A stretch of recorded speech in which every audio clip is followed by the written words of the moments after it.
The dollar buys a nickel's worth. Banks are going bust. The air is unfit to breathe, and our food is unfit to eat. You're listening to Truth Talk. Those weapons of mass destruction got to be somewhere. With Paul Webster and Chance George. The first year of global governance with the establishment of the G20 in the middle of the financial crisis. President Bush signed a formal agreement that will end the United States as we know it. Nope, no weapons over there. People who have been yelling, oh, the UN's going to take over global conspiracy theorists.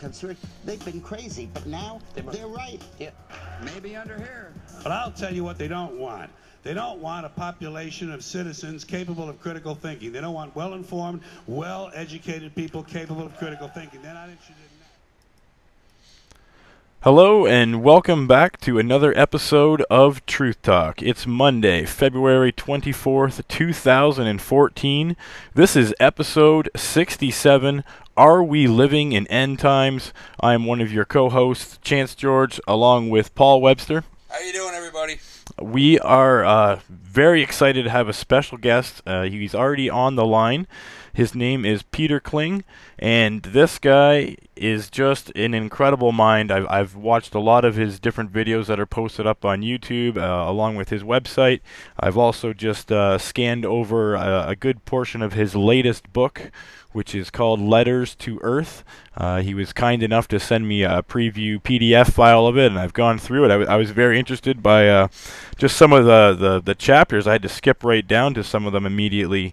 But this guy has been called the Albert Einstein of Bible prophecy, and he's just an amazing mind, so we're glad to have Peter Kling on. How are you doing tonight, Peter? And thank you for joining us at the Media Broadcasting Center. Chance, it is an absolute pleasure to be here. Thank you for having me. I want to thank your guests for sitting down and listening to probably one of the first times they've ever been told the total truth right from the beginning and the most important hour in their lives. And, you know, here's the thing. We are living right now in the most important time in history ever, more important than has ever occurred, nor will ever occur again. It's quite exciting, the times we're living in. Not only is the news coming in at an accelerating rate, I believe years ago I would try and tell somebody a new story once a month, and now it's to the point where I can't even keep up.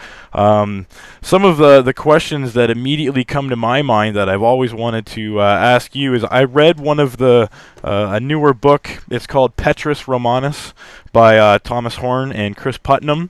And this basically got into the tale of the prophecy from St. Malachi, and he got into the final pope and the prophecy of the popes. I'm not actually very, I couldn't say I ever grew up religious or was into religion at all, but once I got into this book, it opened up my eyes, and I got into a lot further research. But as someone who's very well-rounded in this area, could I get your opinion on the prophecy of the Pope and where you think this is leading? Are we seeing the final Pope right now? I believe so. It's you know, and I'm going to prove that, but I want to go back. I want to go back to the very beginning. You know, everybody has this idea of religion, and I'm going to say something. I never learned religion, to be honest. I learned exopolitics. What is exopolitics? Exopolitics is the political situation between that affects other places than Earth. Well, it includes Earth, but everything. I learned the politics or the exopolitics of the multiverse.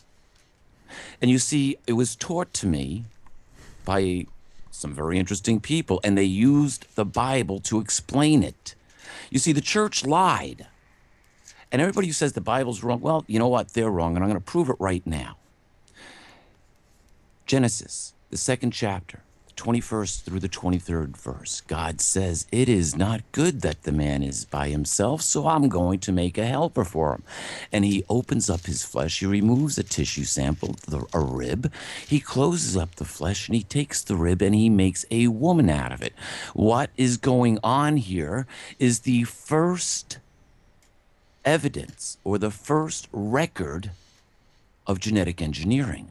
You see, he took a sample, sent it down to genetic engineering with a note saying, please take out the Y chromosome, add a K chromosome in, and add an X chromosome in, flip the switches, and make this genetic sample into a female version of the same genetic species from which it came.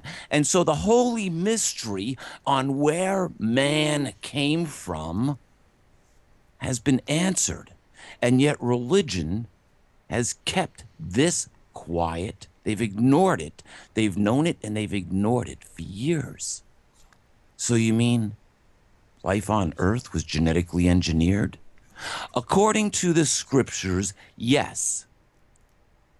According to the fossil record, we can see clear evidence of genetic engineering, especially when we go back to the Cambrian period, and scientists don't have a clue how all the genetic information that just suddenly appeared during the Cambrian period appeared, because there was more life on this during the Cambrian period on this planet than has ever existed since. Now, I'm going to put this in perspective. Most people, at least in North America, know what a sow beetle is, or a pill bug. Usually you find them under a piece of wood or in a damp place. You lift a log out in the woods and you see these little gray or brownish beetles. They're just segmented, and they're maybe about a half an inch or, somewhere about 5 centimeters long, somewhere right around there. Have you ever seen them? No, not personally. Well, there's several different names. Some of them, there's only one. There's only one. However, during the Cambrian period, there used to be over 17,000 different varieties of this one simple insect that we have on the planet, and they all lived in the ocean. So where did all the genetic information come from? How did all this genetic information instantly appear if we didn't have genetic engineers? And then the fossil record says that, well, yeah, we've gone through different extinction level events. The dinosaurs come to mind. Probably most people understand that. Maybe the final paradigm was supposed to be something a little bit more soft than a reptilian. Maybe it was supposed to be mammalian, human. And so our human form is dictated by the planet on which we live. If the mass of this planet was tremendously more, we'd be little people, maybe microscopic, depending on the mass. If there was very little mass, like on the moon, we'd be giants. So depending on our physical form depends on the actual environment of the planet in which we live. And we seem to be very well adapted to living here. As a matter of fact, we are very adapted to changing the environment. We're so adapted to changing the environment that we've gained the ability to now destroy the planet in which we are living on. And indeed, it is being destroyed. Fukushima radiation has been destroying this planet for the past 3 years. At least the Russians had the courtesy to cover over Chernobyl in concrete. Yeah, Fukushima, I remember basically going on my We Are Change Facebook page. I'm a member of We Are Change Paris in our local area. And I went on the very next day and basically said, we're looking at a nuclear attack has happened. Whether this is a man-made HARP incident, whether this is literally sabotage, this is a major disaster, and it's not getting even the publicity that Chernobyl have when it's on a magnitude of Chernobyl every couple of weeks. It's on that size of a scale, and still to this day you hear about it because we're definitely engulfed in alternative media. But as of the mainstream, they say little bits here and there, but it's no big deal. And I have people on Facebook in Japan who think it's no big deal. It's not as serious as what we're looking at, possible extinction of different species in the sea life. We're looking at all of the tuna infected. The Geiger counters going off the chart on the west coast of America and Canada. It's unbelievable. 6 months after the Fukushima event, infant mortality was up 40% in the Seattle, Washington, Tacoma, Vancouver area. Now, the latest records, this was actually data from last September, 28% of children 3 years, actually 2 years of age and younger, it was back in September, they're seeing a 28% increase in thyroid problems from San Diego to Anchorage, Alaska, including Honolulu, Hawaii. And that and that's because the actual radiation is mimicking what the thyroid tries to get in, and so if you get the iodine in your system on a daily basis, it might try and block some of that, but it's just not safe anywhere. And that's not even talking about thermonuclear. We're looking at major scale events around the world, and America just pushing its weight around. We've got of course, the Israeli factor, where they want to basically blow Iran off the face of the map, and all the different scenarios going on there, with the Vatican apparently moving and buying land in Israel. Is that something that we're supposed to see when, like I read in the Prophecy of the Pope and in Exo Vaticana, it's saying that Revelations is mentioning that the city of Seven Hills gets destroyed, and they're going to move the Vatican. Is that something that we're going to see popping up now in Israel? Wow. You asked some really good questions. Is it any wonder that the Vatican owns 60%, over 60% of the city of Jerusalem, including all of the real estate around the Temple Mount? The last time Rome invaded Jerusalem was back in the 1st century when General Titus surrounded the city, then razed it to the ground, killed 2 million Jews, and took 93,000 captive back to Rome. However, 3 years before that, the Roman armies came in, encircled the city, and went as far as undermining the temple wall, and they came up inside the most holy of the temple. And when you go back to Matthew, the 24th chapter, among the things that Jesus said to watch out for, he said, when you catch sight of the disgusting thing standing where it ought, the disgusting thing which causes desolation, need to add that in, standing where it ought not, then it is time to flee to the mountains. Now, for no known reason, in 67 CE, when Rome first attacked Judea and went up against the city of Jerusalem, after they came up inside the most holy, where the disgusting thing, a pagan nation, stood where it ought not, within the most holy, for some unknown reason, they all packed up and left home and left and went home. It's believed that there may have been a cholera outbreak within the ranks of the Roman army, but no one knows for sure. They just packed up and they left. During this time, when they left, the Christians in the city of Judea, who were no doubt still Jewish, they were there for the Passover.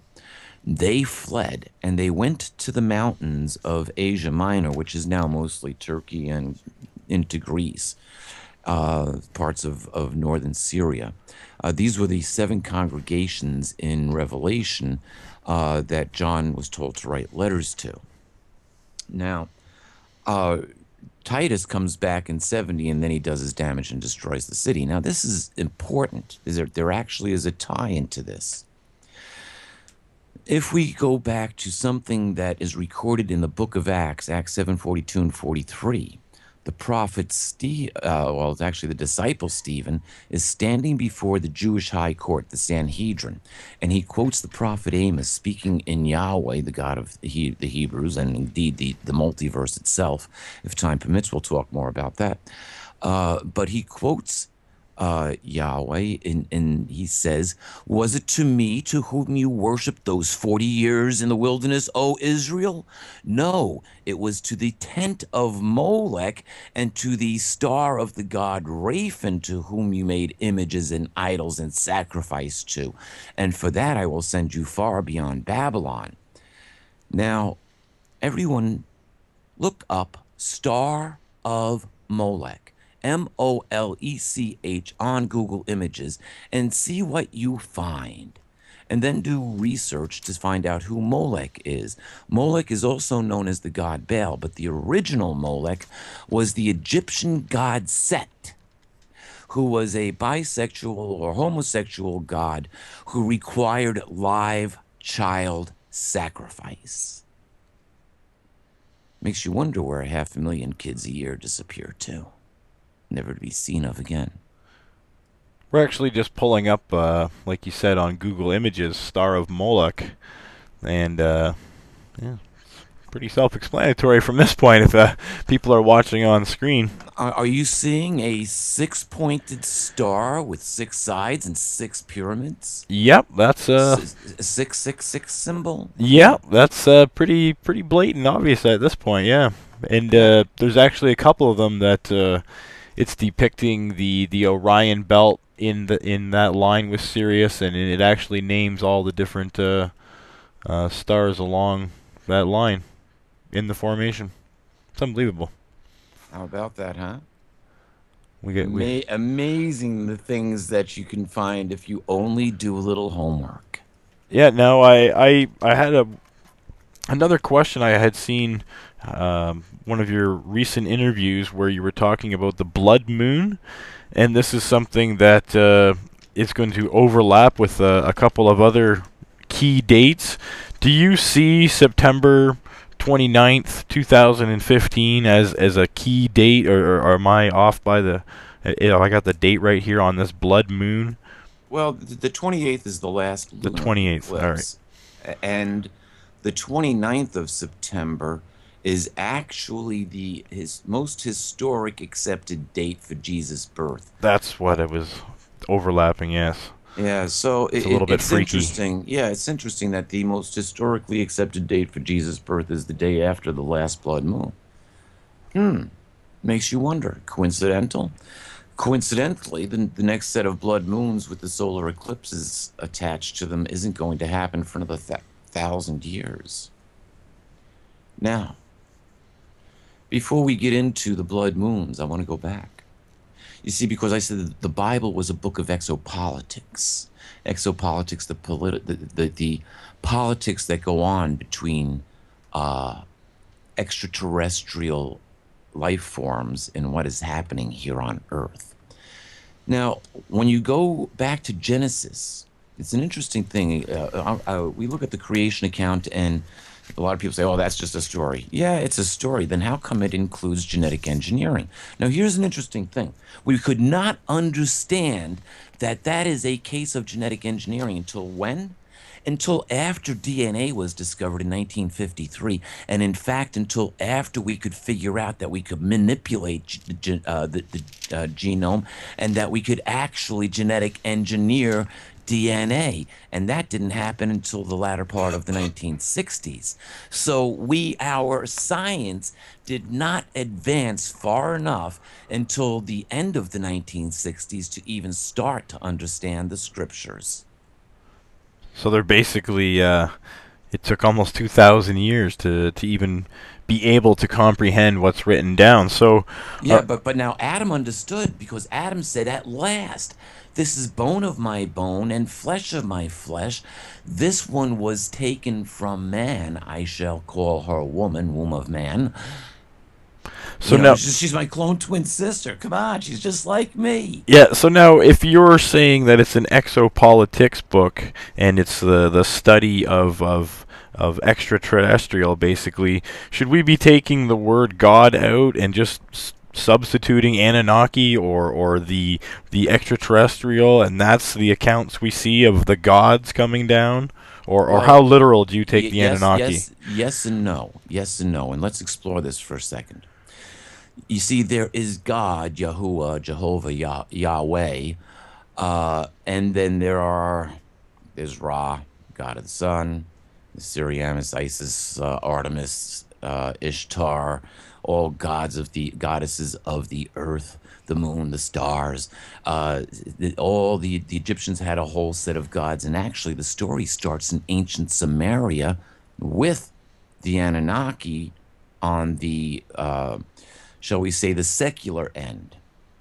And it was the Anunnaki who gave the Sumerians advanced technology, but they also gave them the idea of religion and government as means to control the people. Now, there's only a short mention of this in the scriptures where it talks about Nimrod and that he was a mighty hunter in opposition to Yahweh. It doesn't say much more, and then it talks about the Tower of Babel and how the languages are confused and the people slowly leave off building the tower and take their religion and culture around the world. And sun worship was number one. So we find sun worship in every ancient civilization around the world. Now, in the scriptures, we get the first alien invasion, not with the Anunnaki, because that is post-flood. We get the first alien invasion with what is referred to in the scriptures as the true sons of God, or what is written in the book of Enoch as the Watchers. And they both say pretty much the same thing. In the scriptures, it says that as men grew in number on the face of the earth, the sons of the true God saw that their daughters were beautiful. And so they went taking wives for themselves, all whom they chose. And the women that they had sex with gave birth to alien hybrid offspring known as the Nephilim. Now, the book of Enoch goes into a lot more detail. Interestingly enough, the Watchers also gave us herbal medicine, metallurgy. They taught us how to make spears, shields, and armor to protect the human population from the Nephilim. And life had gotten to be so dangerous and so disruptive that in the scriptures it says that God was hurt at his very heart, and so we got the flood out of this. And the story of Noah's Ark, which, by the way, they believe they found, and the nails holding it together are a high technological metal alloy, which includes titanium. Interesting. Would we think back to the Ark and start thinking, since you're talking about genetic engineering, that possibly this was more like a genetic DNA database where he collected samples of everything on the planet, or are we talking about literally loading up animals on this thing? Well, according to the scriptures, it was literally loading up animals, and considering that they claim to have found the Ark in the Ararat Mountains of Turkey, I'd have to say that, yeah, it's a true story. And the Sumerians have a very similar story with their hero. His name escapes me at the moment, but there's like one central figure in ancient Sumerian history where he is like their Noah. So yeah, the interesting thing is that every culture around the earth has a flood law and dragon law. Floods and dragons are a part of the whole thing. But the very first alien invasion we get is the record of the serpent, where this fruit is eaten and the paradigm changes. Now, if I just want to look at this for a second, because this is important. When you read the account, Adam and Eve were in this beautiful paradise garden. They were running around naked, doing it whenever they wanted, and didn't care less about anything else. Pretty good setup. Yeah, not bad, huh? How do you improve on that? Yeah, we'll eat that apple. That we're not supposed to. Here comes this reptilian. Now, it's not actually a snake, because it's called a serpent, and one of the punishments was that on its belly in the dust it would crawl. And so if it was a snake, that wouldn't really be much of a punishment, would it? No, that's pretty much what they do. It's already doing that. Yeah, so it wasn't a snake, but it was of the class reptilian. Now, where do we have a modern reptilian story? Okay. We'll think about that for a while while the answer comes to us, but let's go back here. And you see, this reptilian approaches the woman and says, you know what, if you eat that... Well, first, there's misinformation. I understand you can't eat the fruit of any of the trees of the garden. Oh, well, that's not true. It's only this tree that we can't eat from. Really? Well, who told you that? Well, God told us that. He said if we eat from it, we'll die. Really? Well, the reason why God told you that, first lie coming up, is that that He doesn't want you eating from that tree, because when you eat from that tree, you'll be just like God. Oh, really? You see, what they didn't realize is that they were already just like God. When does a fish realize it's wet? When it's out of water, right? And it does everything it can to get back in the water. It wants to be wet again. Well, here's what happens. They eat the fruit. Now, it's something interesting. After they eat this fruit, they realize they're naked. And then they hear the voice of God, and they get scared, and they run. Now, let's take a look at this. This is a state change. This is a mental state change, which just happened. You see, evidence would indicate that up until they ate this fruit, their minds, their brains did not cycle faster than the alpha speed, which is between about 9 to 14 cycles per second. However, the next speed higher is the beta speed, which runs from about 15 to 22 cycles per second. And it is in beta where the fight or flight response is. Now, seeing it was probably pretty difficult for them to fight with God, they got scared and ran, and they hid themselves. They went from, hey, everything's cool, running around naked in alpha, to being frightened to death, to where they have to hide themselves from somebody who they had no problem with, being naked in front of before. They had a state change. They were given the alpha fight or flight response, and it had to be tied in with that very fruit. Now, interestingly enough, I asked a genetic engineer who just got out of college with her master's degree in genetic engineering. She actually carried two. It was a master's in genetic engineering and a bachelor in biological sciences. So guess what she was going to be doing? And so I asked her, I said, I brought up this whole thing about the fruit. I said, could there have been something in that fruit that could have erased part of our DNA? And if so, is it possible that it left any trace? And she thought about it, and she thought about it. She goes, well, yeah, it's possible, but there's no way of telling because it's erased. But yet, now they're finding this junk DNA, which, guess what? That junk DNA is supposed to have the genetic code to every life form on the planet. Which means you can take one cell from a human and go create an entire planet full of life. Just like Earth. Talk about fractal technology. Wow.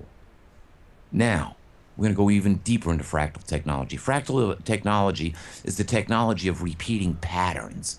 It happens all throughout nature. As a matter of fact, using fractal technology, they can examine one tree in the forest and tell you the general health of the whole entire forest just by that one tree.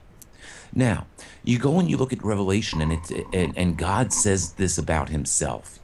He says, I am the Alpha and the Omega. Before me there was nothing, and after me there will be nothing. Now, we know that one of the first laws of physics is that you cannot create nor destroy energy. You can only change its form. Hence, when you light a match, you get light energy, heat energy, and some energy left over in the ash. And what you will have at the end of the burning of the match is actually weighs more than what you started, because you oxidized the whole thing and you transformed all of the energy of the components of that match. So it no longer exists in this world as a match. It is now ash. Still has most of the chemical components there, though. When we go back, and I got off on the match thing to explain something else. Energy. No, back to energy. Not being able to create or destroy energy, but only change its form. So now let's take that first law of physics, and let's take what is said by the Most High himself, and let's see if we can figure out what God is. If you can neither create nor destroy energy, and nothing existed before what we call God or Yahweh, then the only thing that there could have been is energy in its most pure form or state. Pure dynamic energy. Nothing but the God particle. That's all that existed. That's all that would need to exist. One dimension of pure dynamic energy. Now, why did this pure dynamic energy become the three-dimensional universe and indeed the 10-dimensional multiverse? Yes, we live in a 10-dimensional multiverse. The Earth is no longer flat. The sun does not revolve around the Earth, and we do not live in only a three-dimensional world. In order for us to exist, according to string theory, M theory, and superstring theory, there needs to be 7 other dimensions plus the variable dimension of time for us to even be here. Now, according to the mathematics, those other 7 dimensions get along just fine without us. They don't need us to exist at all. But damn, if they're not there, neither are we. Because without them, we are nothing. We need them to exist. Now these are the ones that are supposed to be able to exist without us, correct? Yeah, according to string theory, we live in a minimum of 10 dimensions. Now, this can go on. According to superstring theory, there could be a dimension right now where somewhere in the multiverse, you're the guest and I'm the host. Nice. I think that all the time about every situation. Yeah, and you see the variable. You know, how do you know when you wake? Here's the outrageous possibilities. When you go to sleep at night and have a dream, you don't know whether you're actually spending time in an alternative reality. I swear to God I am. I'm in the same place for the last year, Peter. The same place. I'm telling you, I've been there before. I've either been there or I'm going there. Or it's an absolute different place and I'm already there. I'm telling you, man. Yeah, that's the reality of it. That's the reality of it. Oh, it's reality. I've been there enough times. And the reality of it is that we can create a multiverse right between our own ears and put it out there and go. Why is it I could do that easier as a kid? When I was a kid, my parents they all marveled at the fact that I wake up and tell them how I was controlling my dreams. I didn't realize it was such a big deal until now, and now I'm dreaming every night about this exact same place. It looks like a beach that I know, Solid Beach, you would know, but now I'm dreaming about, and I can't control them. I got no. It just goes with the flow. Whatever happens, happens. Can't remember hardly any of it. Yada, yada, yada. As a kid, I could do it all. Because children do not think in beta. We do not get the beta operating system until after we go through puberty. Haven't been programmed yet. Haven't been programmed yet. Yeah. Is there any way to deprogram that? Yeah, you see that we can go to alpha anytime we want. We can hit. It's best if we use all our facilities, beta, alpha, theta, and delta. In beta, we have fight and flight. If you're driving a car, you better be in beta, because if you're not, you get ready for an accident. Make sure your seatbelt's tightened. That's right. Okay? You know, somebody cuts you off and you're an alpha, you're having an accident, because you can't react fast enough to the situation. That's right. Okay? If something is headed your way, you know, like a tree's falling on you and you don't have beta skills, be prepared to get hit by a tree. It's just that simple. That's because right. you won't get out of the way quick enough. By the time you realize what's going on, kaboom. So we do need the beta operating system in this world. Without it, we wouldn't live very long, or we would have to take ourselves out of society. However, that's fight and flight. That's where we work, play. You know, the only thing that we really don't do in beta is make love. See, that's one of those alpha things. Interesting, huh? Now, in alpha, in order to go from beta to alpha, you either have to go to sleep, or you can do the following. You can pray, automatically puts you into alpha. You can meditate, that puts you into alpha too. You can do both at the same time. Wouldn't you, hold on, wouldn't you just kneeling down by the bed and just, dear Lord. Bang, you go into alpha just like that. Just like that. Just like that. It's a trigger. By default. By default. Isn't that something, eh? Yep. Sit there and daydream, you know, having a cup of coffee or drinking a, you know, Molson or something, you know, and just think about what you want to do tomorrow. You're an alpha. Oh, yeah. Picture something in your mind. You just took a trip to alpha. So, here's the thing. If we can, it's in the alpha where we can start to create our future. Now, if you are meditating and you relax and you slow your brain cycles down to below 8 cycles a second, you now go into theta. And in theta, you can now remote view almost whatever you want if you know enough to go look for where it is. You go down even lower into delta, and now you have out-of-body experiences and or possible lucid dreaming. And you are only your body is confined to the 3rd dimension in delta. Now, here's an interesting thing. I was in a coma in a hospital about almost 20 years ago. And while I was in a coma, I was dreaming. I couldn't tell you of what at the particular time, but while I was there in a delta state of mind, a voice came to me and said, "Come with me." And next thing I knew, my consciousness was scooted about 100 miles across the countryside, and I was watching the woman who would be my future wife give birth to our child. Now, that might sound like, oh yeah, okay, right. No, you see, a few hours later, whenever it was, I can't tell you the exact time. I never went back to look at the time of birth and when I actually came out of the coma. But when I came out of the coma, my mother was standing over me. And I said, "Ma, call so-and-so. She just had the baby." And my mother had looked at me. This is the first words out of her son's mouth. She thought my mother, I was in New York State. My mother came down from Maine because they didn't think I was going to live. Yeah, I came to one time briefly, like the day before, and there was a whole bunch of ministers standing around. I was like, I know those people. They're ministers. So it was close.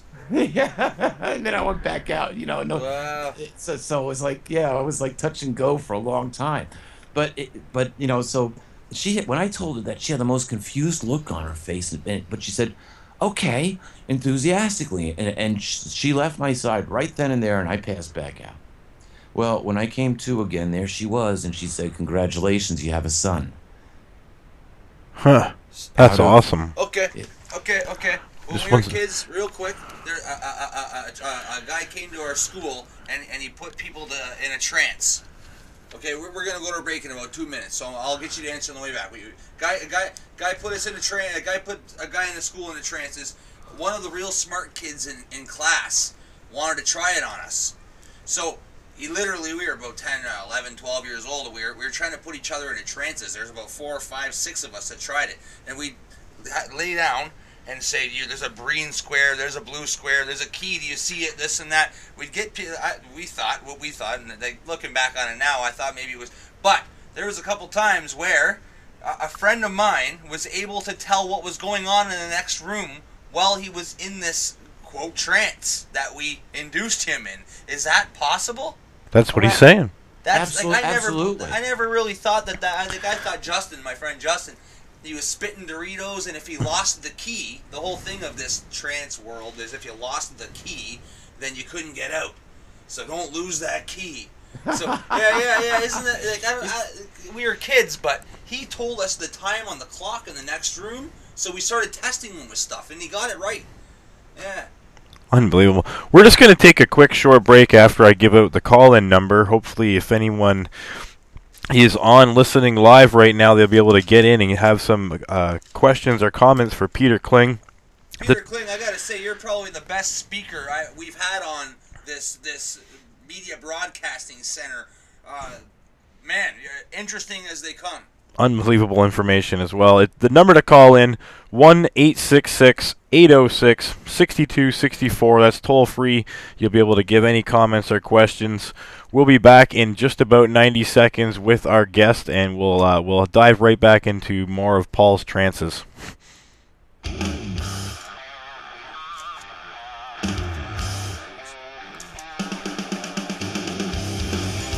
Proposer here at West Memphis Suicide, and you're listening to fellow dirtbags Paul and Chance, sticking it to the man on the hardest hitting show, Truth Talk.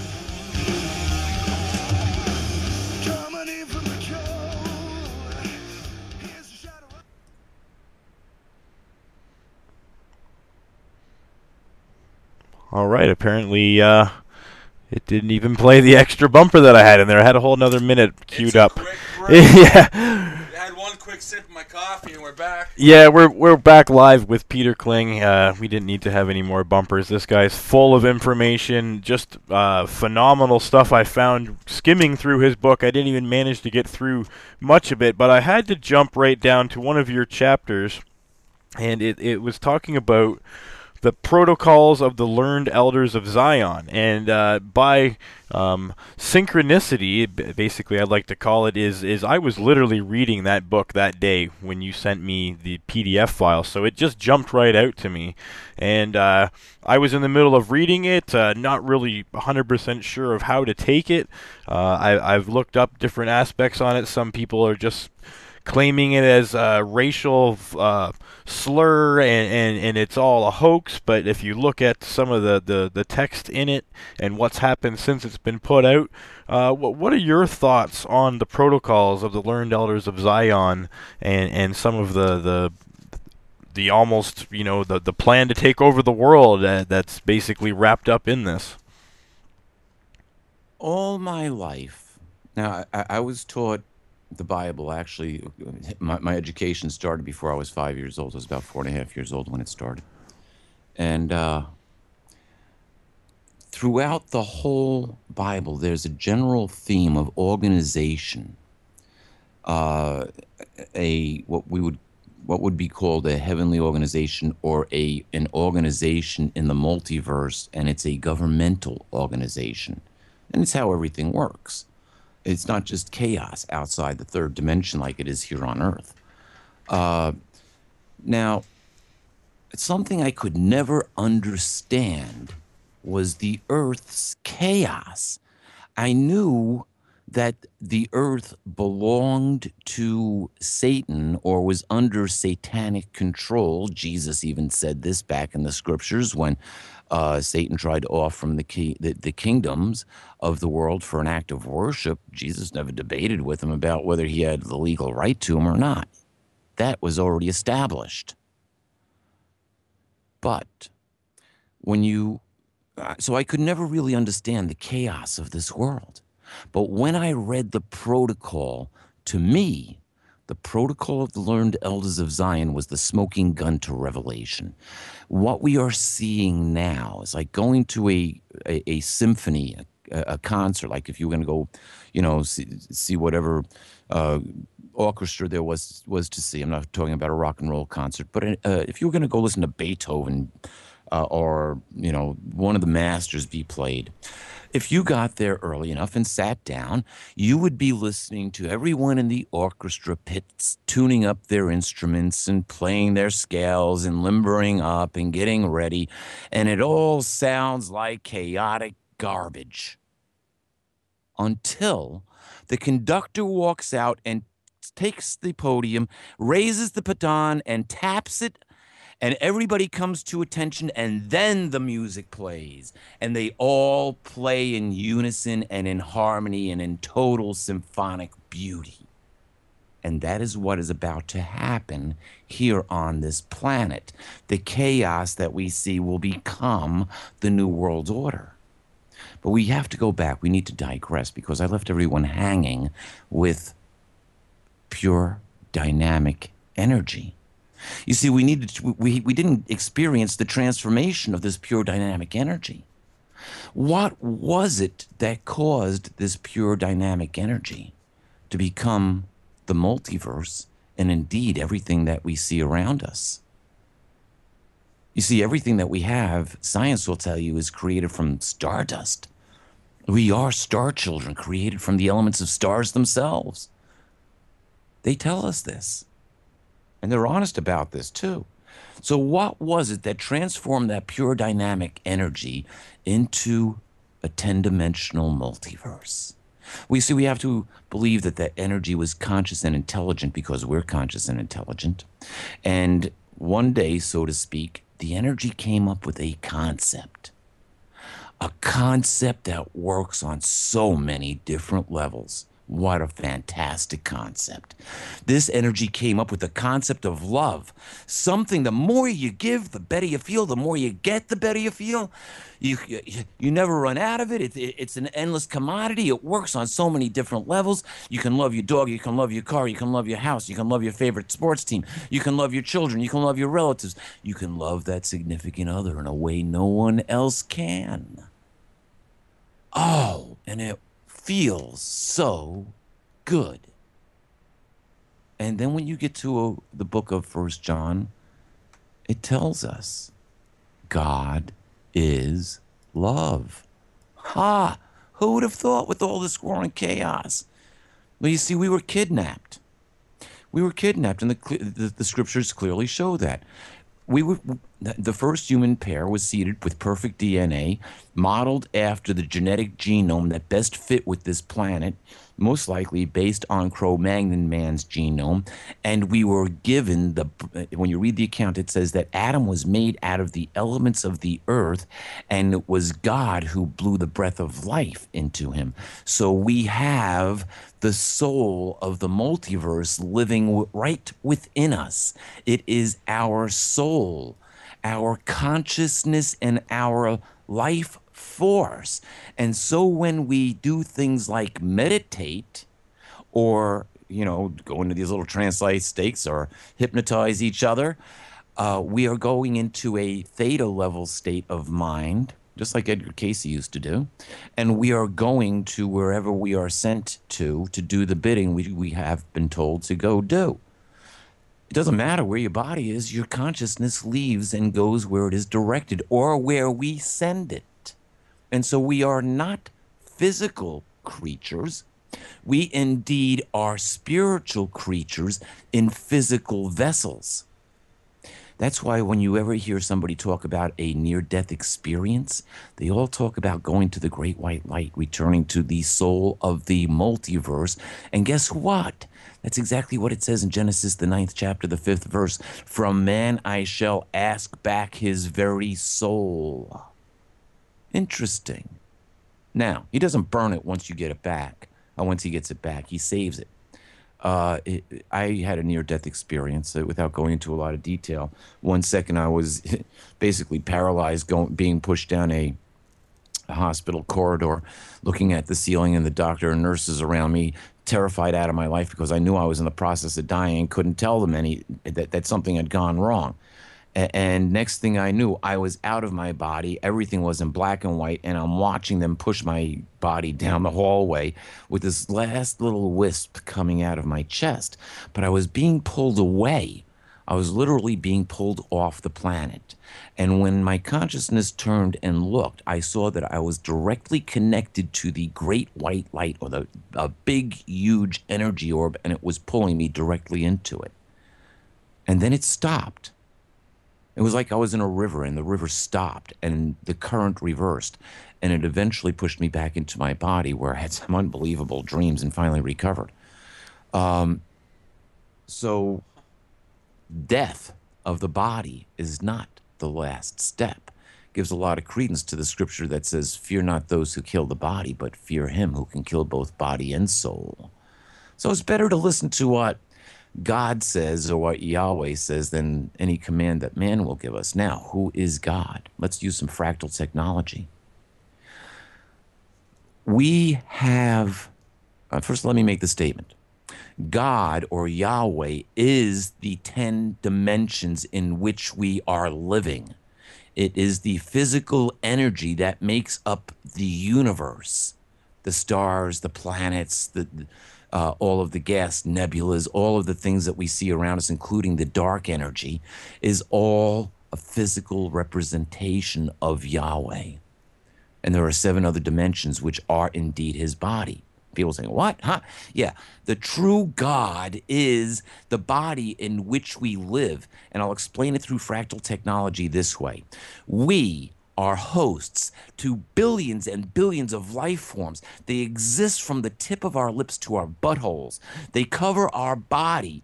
They live off us, and they do some special things for us. They process the food that we eat.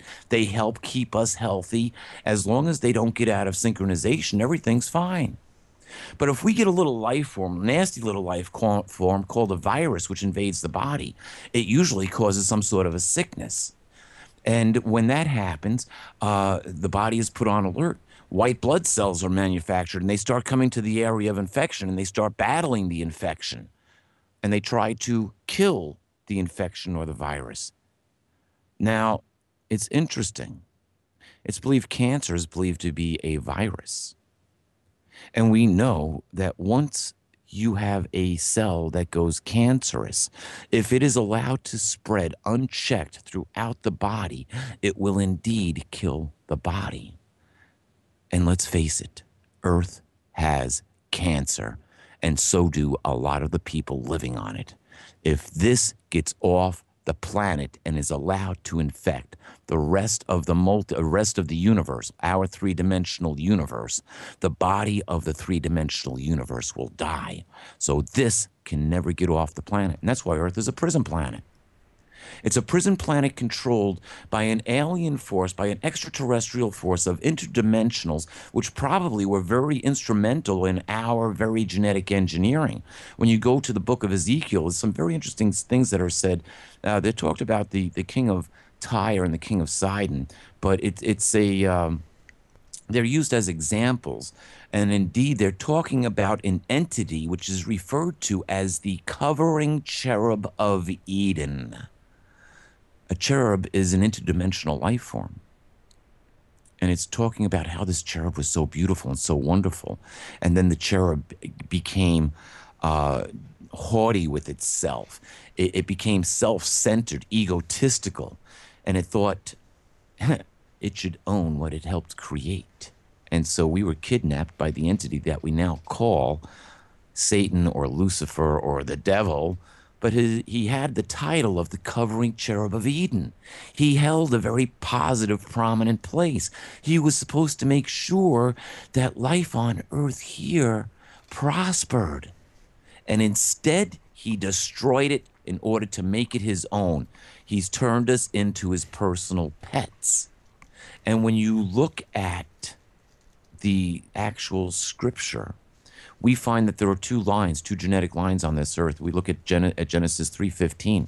God gets pretty upset about this whole thing, and he says, talking to the serpent, to the reptilian, he says, I will put enmity between you and your seed, your genetic offspring, and the woman and her seed, her genetic offspring. And her genetic offspring will bruise you in the head, but you will bruise him in the heel. This is talking about the Messiah of Jesus. Now, let's look at Jesus' birth. No, by the way, interesting thing.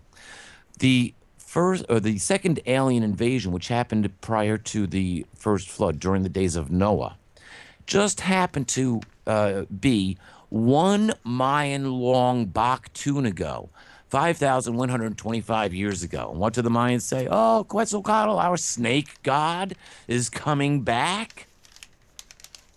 Anybody see something a little strange with that? It does have some unique timing. Yeah, doesn't it? Doesn't it now? Now, that's Mayan prophecy. But you see how it syncs with the biblical prophecy?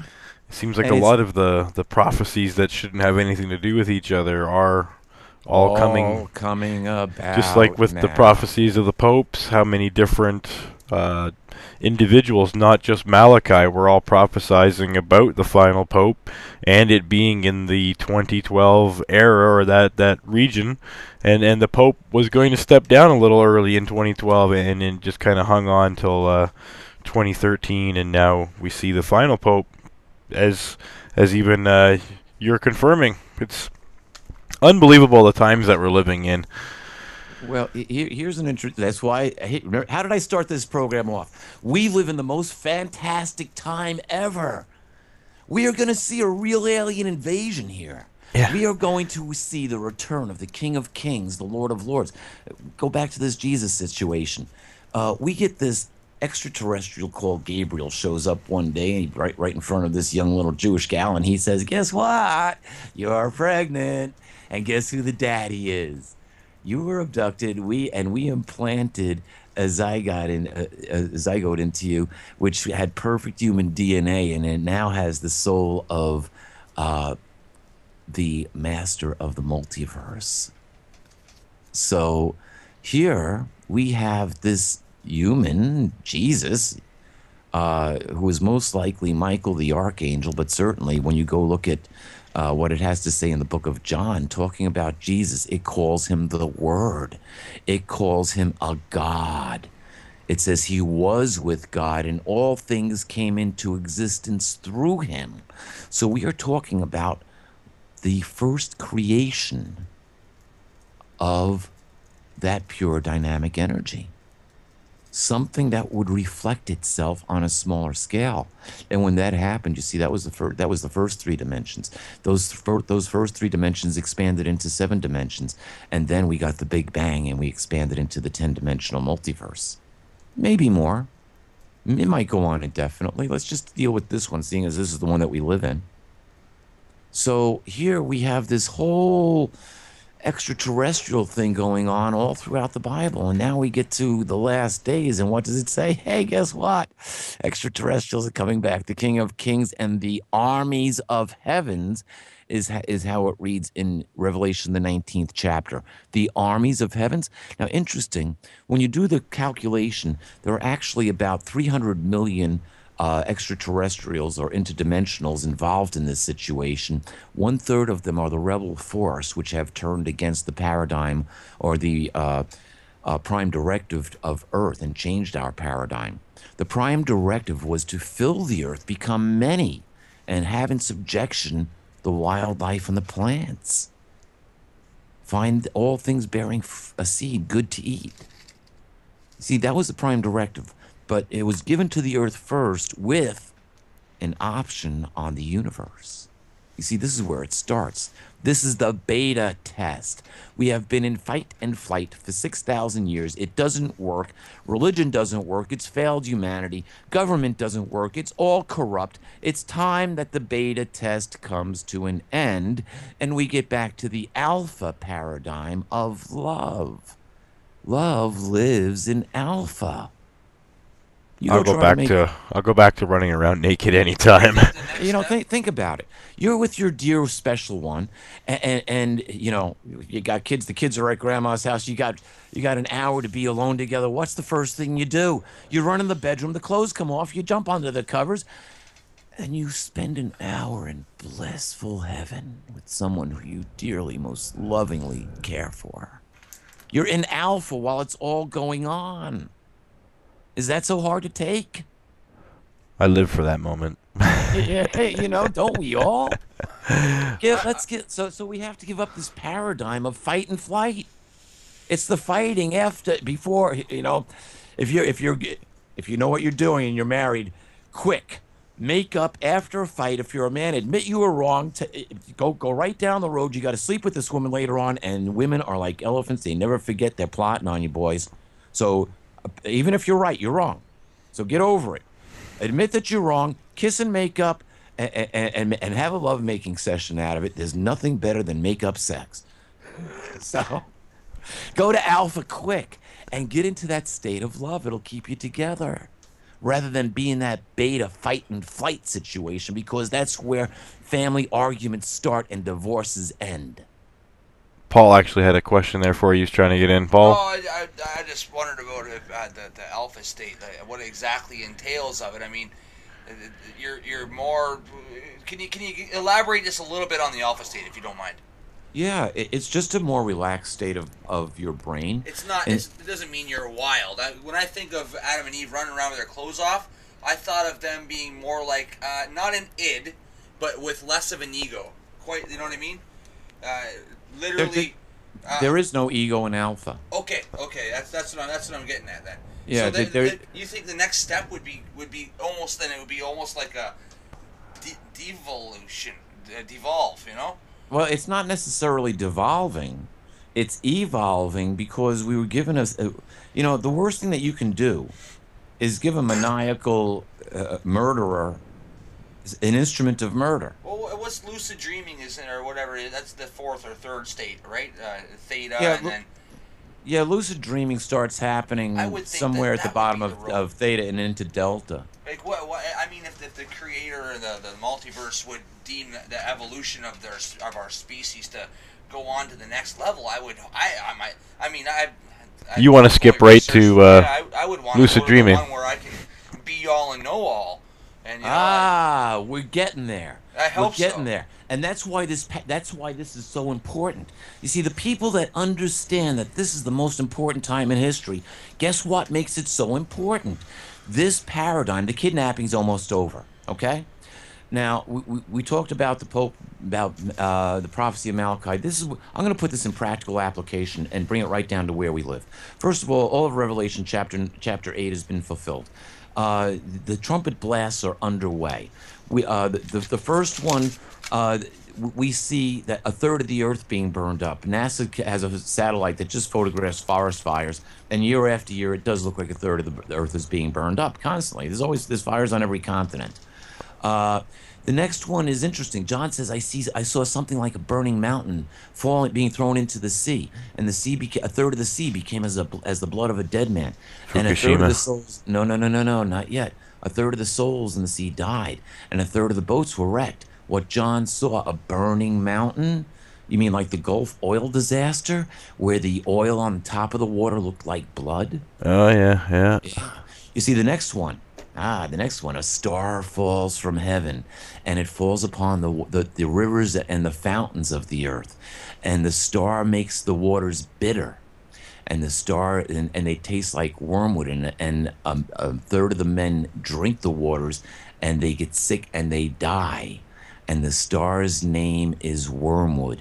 Chernobyl. Yeah, Russian Chernobyl. Yeah. Fukushima is 30,000 times worse. Around October, November, I had read a report that it has definitely poisoned a third of the drinking water on the earth. That's unbelievable. Yeah, now you see that Fukushima's got a second part, and that's reserved for Revelation 16, when all the life in the ocean dies. And we know they're just leaking radioactive water in the Pacific, and we already have reports of merchant marines who have traveled the ocean their whole professional lives, and they don't see fish life or bird life or any kind of sea life where they used to. It's all gone. So we are living in a critical time. On the other side, so eventually Fukushima. Now here's the sad thing. They don't have the technology to fix it, and they won't destroy or bury it. So they're just going to let it burn. And Why wouldn't they do something? Why? This is a whole nother show. Yeah, but it's unbelievable. When Fukushima happened, there was evidence of HARP being used, and there was also evidence of tsunami bombs being used as well, because there was radioactive sulfur found in the air immediately after the Fukushima event, and that wouldn't have been in the air unless there was radioactive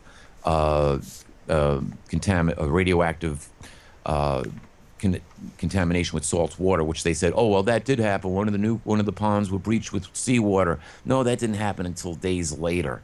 They were getting the radioactive sulfur before that happened. Scientists measured a high energy anomaly above the earthquake area in the ionosphere, and they came to the conclusion that high-level earthquakes cause high energy ionospheric anomalies. Obviously, they never heard of HARP. Yeah, actually, that was one of the things I was quick to comment on. That happened on 03/11/11. That very morning I woke up, I saw the massive earthquake, tsunami, tidal wave in Japan. So I just went on HARP, typed into their homepage, went to their official data meter, went to their output, got a projection of what happened in the last 10 hours, and it was off the scale, off the charts activity. So I just took a screenshot, and I told all my buddies, hey, I think it was HARP. It was 20 minutes into the situation, and then the next, within a couple weeks, the HARP website was taken down by the U.S. Air Force, and it was down for months. It's back up now. You can you can pull it up and see the exact data I'm talking about. This is definitely something that correlates with that. Yeah, Fukushima, there's a whole other show on it in itself. Yeah, and when you look at that information, the data that I had mentioned about the high energy anomaly in the ionosphere, you can still, at least when I checked a few months back, you can still find that information on the web. Just type in high energy anomaly, Fukushima, high energy anomaly causes earthquakes in Fukushima. You'll probably find it. Just do a Google search along those lines. You'll get it. But I checked it about less than 6 months ago, and it was still there. So that report is still available, or at least was. I had one other thing, just kind of in a wrap up. I know we kind of went over the hour already, but when I called the episode "Are We Living in End Times?" and a lot of the people saw the Mayan prophecy coming on 21/12/12. They thought that was the end times. Now, I tried telling people that I thought that was a mistranslation, and it's more like an end of an age, and we're moving into a new age. Do you think that the revelations of a violent end of the world, apocalyptic end of the world, is what's coming, or are we shedding the bull crap and moving into what's the golden age and kind of moving into a new stage? This is the situation that we're under. It's going to take another show to get into this a whole lot. But can we have you back? Absolutely. You're like Paul said, you're the greatest guest we've had on so far. You're just fountain of information. Yeah, as you talk, I want to listen. That's why nobody calls. I'm telling you, man, you got to really listen to a bull voice. You can do commercials if you don't already. Hey, if you read my book after you hear me talk, you'll hear me read my book to you. Is that right? I have more people that tell me that they say when they read Letters to Earth, You Can Survive Armageddon, they hear me reading it to them. I'm telling you, that would, man. They say they hear my voice. That's great. Well, I've watched hours of your talks. They're all over 2 and 3 hours long, so I definitely caught that when I started glimpsing over it. But let's wrap this up, and we'll give some folks some meat that they can take care of, and I'll come back more than happy. Here's the situation. You asked about blood moons. The first blood moon is coming up in April. It's actually going to be April 15th, but it ties in with something interesting, which starts on April 14th, which is the Passover. The Passover starts sundown April 14th and ends sundown April 15th, and it's the night of actually Passover officially goes on for a week, but it's the night of April 15th where we have a full blood moon, and that is the first of 4, all on Hebrew holidays, 2 of them in the spring on Passover, and 2 of them in the fall on what was historically the Festival of Booths, the harvest time. And these are 2 extremely important holidays, the 2 of the most important holidays on the Jewish calendar, and they're both marked by full moons which are being eclipsed. Now, in 2015, on the longest day of the year, June 21st, at 2100 hours 3 minutes, Prince William turns 33 years old. The Queen's in some trouble right now. Watch for her to resign her post. Prince William has been doing all her knighting for her. Her son, Prince Charles, is taking over the secretarial reins of the administration for the crown. So people are wondering, oh, well, maybe he's going to get the job. No, it'll be split between him and William. Charles will be William's puppet master for a while. But William will be the face of what's to come. Now, as far as the Vatican is concerned, where do they fit in? Last May, the Pope started calling for a reformation of the world monetary system. He said that we are living in a debt system and it needs to end because it has enslaved the people. In July, the beginning of July, he came out with an apostolic letter saying that they were going to enforce papal law. What does that mean? The Vatican is the mother of all corporations.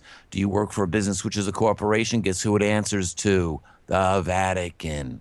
Watch the banking industry. Bankers are committing suicide at record levels. In September, the Pope came out and said that the financial system could no longer use the words "in God we trust" because they've turned money into a god and a means of enslaving the people. And on October 3rd, the Pope came out and with a 41-page treatise on changing the world financial system. The Pope is a Jesuit. Half the financial system is controlled by the Jesuits. That's why the Knights Templar have 2 riders on their horse which went back to Jerusalem to find the sacred writings which were buried by the Molech worshippers when General Titus razed the city to the ground and took the Molech worshippers back to Rome. They've had 2,000 years to infiltrate European society. They have gained control of the banking system, and the Zionists, along with the Jesuits, control the banking system. They control the debt system, which means they can end it anytime they wish. Now, as the church, they're going to bring down the dollar. The dollar's already collapsing. It just hasn't completely failed. Once the dollar fails, all currency around the world will collapse, with maybe the exception of the BRICS countries, which are controlled by, guess who? The Jesuits. Yes. The Chinese banking system is controlled by the Jesuits. They have a stranglehold on it. Somebody who you guys need to get on is Karen Yudes. She's a whistleblower for the World Bank. Very brilliant woman. We've actually tried contacting her. Yeah. So, you know, she gives a lot of insight to what's going on here. And so now the Pope wants to collapse this monetary system. When they replace it, it will be a move to a one world government. I've been saying this for 2 years. I've been yelling at people that this guy's bad news. Yeah, now, here's the thing. We can expect this to happen somewhere over the next 18 to 20 months. We've got the eclipsing or the occulting of the Jewish holy moons. Interesting. Their power is being snipped. We'll see what happens. So now it's time for the Vatican to rise. And on comes the prophecies in Revelation, the 17th and 18th chapter. You see, once that New World Order currency is rolled out, then the words which are recorded in the 18th chapter of Revelation, where the Vatican is in control of the banking system and the monetary system, these words can be spoken. It's where they gain control over the world. And it goes back to words that possibly Syriamis, Nimrod's queen, spoke after she had Nimrod murdered. And these are the words: I sit as a queen, no widow am I, no mourning shall I see. And it goes on to say that is why in one day her judgment will come. Now, this whore Babylon the Great is sitting on a 7-headed, 10-horned, scarlet-colored wild beast, which turns on her. And the scriptures say it turns on her, and it comes to power for 1 hour, short amount of time. And its main focus is to destroy religion, to destroy Babylon the Great. How do you think the world governments are going to react once they are all controlled by the Vatican's monetary system? Not too happy. Yeah, not too happy. You see, now, somewhere as all this goes on, we can expect alien disclosure, and we can pretty much expect Project Bluebeam to light up somewhere, I would think, the fourth quarter of 2015. And that nothing would bring an end to religion like aliens showing up on the church's doorstep saying, you guys got it all wrong. Yeah, well, what I was reading in that Exo Vaticana was that they're basically going to have to merge all of the religions into this one world religion because the aliens are here and they know best. Yeah, they didn't bite the apple. Where do you think they're going to put it? On the Temple Mount. There's going to be a lot of pissed off Muslims around this world, and then we are going to see the start of the Great Tribulation, a time when only the chosen will be left.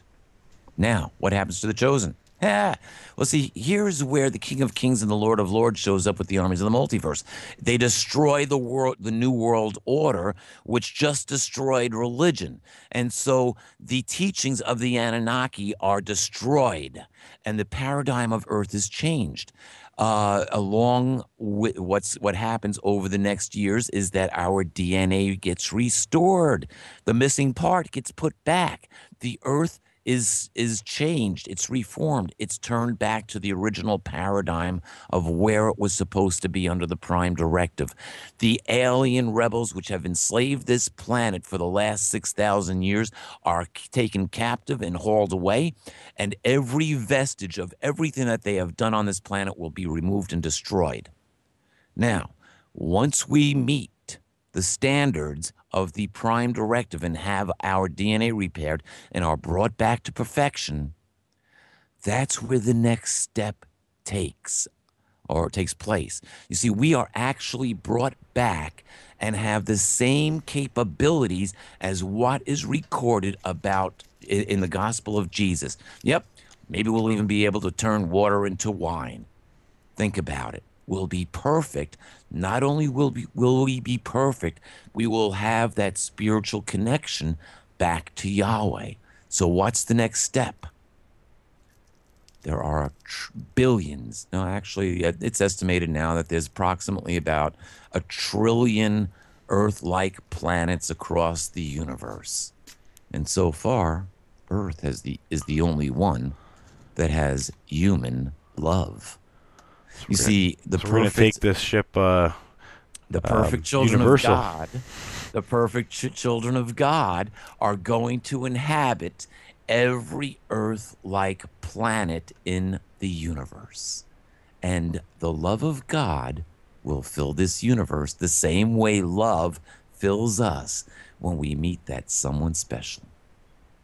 Wow, simply amazing information. I hope anyone who's listened to this this episode live checks out the archive again, because the information, like, it's just spewing out here. Paul's trying to take notes; he can't even keep up. I wrote 20 things down. Just amazing. So, since you said we'll be able to get you back up, I definitely like to maybe let one or two of these moons go by and maybe get back with some breaking information, or if we see something happening in the Vatican and some big moves, we'll be able to stay in touch. Once I finish up your book, I'll be able to comment on that a lot better, but I personally just like to thank you again for coming on and taking the time and all your great research that you do. It's just amazing. It backs up all the stuff that I've come to conclusions. It makes me feel better about my research. Hearing it come from you, it sounds a lot better too. So just thanks for coming on, and I'm so glad that you were able to join us.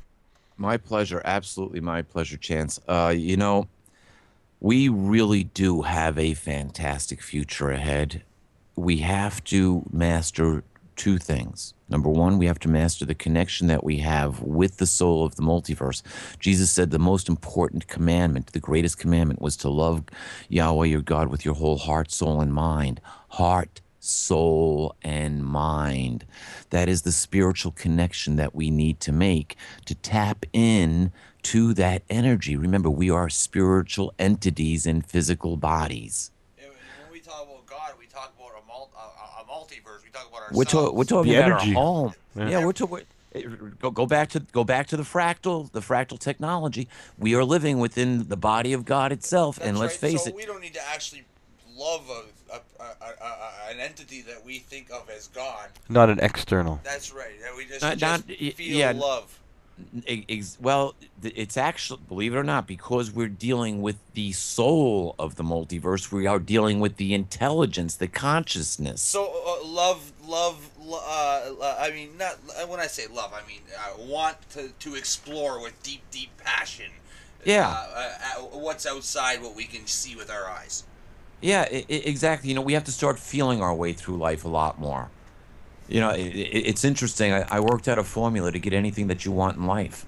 It's the power of your intention and how passionate you are about that intention and how much love you have behind it all. Because you need all three, the intention, the passion, and the love, to make the fantasy turn into reality. And you see, it takes meditation. It takes we create our futures in the alpha and the theta levels.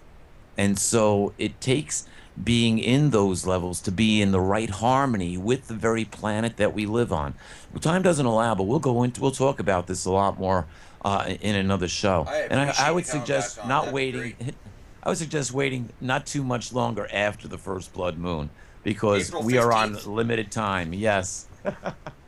Well, stay here in the USA. We'll take you anytime after that next blood moon, and we'll get some huge updates. I know that I'll be watching all of Alfred's posts. I know he has you on quite frequently, so Thanks again for everything. We'll say bye to you after our short little outro bumper, but this has been a great episode, episode 67. Are we living in end times? No, we're not, but we are going to change some things. This has been a great episode. I'm Chance George, along with Paul Webster, signing off, and our special guest, Peter Kling. Have a good night, everybody.